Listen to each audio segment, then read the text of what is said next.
Good morning guys. Maganda na sana kanina mga alas 7, alas 8 guys. Ngayon biglang umulan dito sa amin okay na sana kanina maaga pa.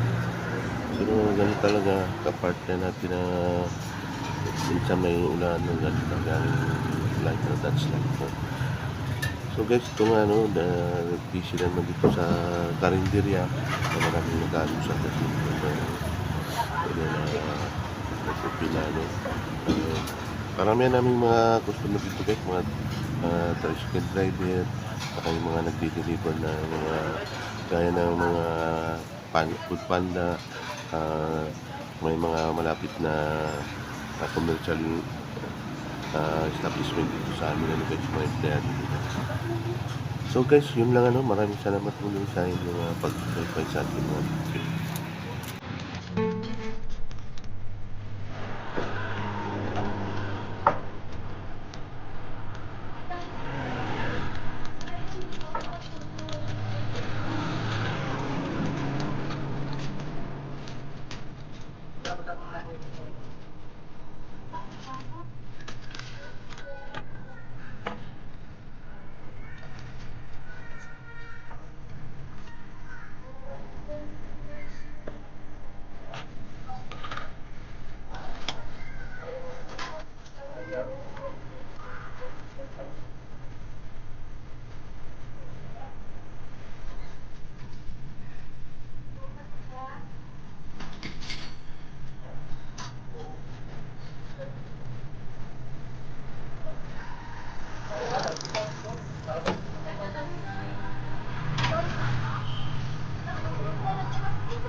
Thank you.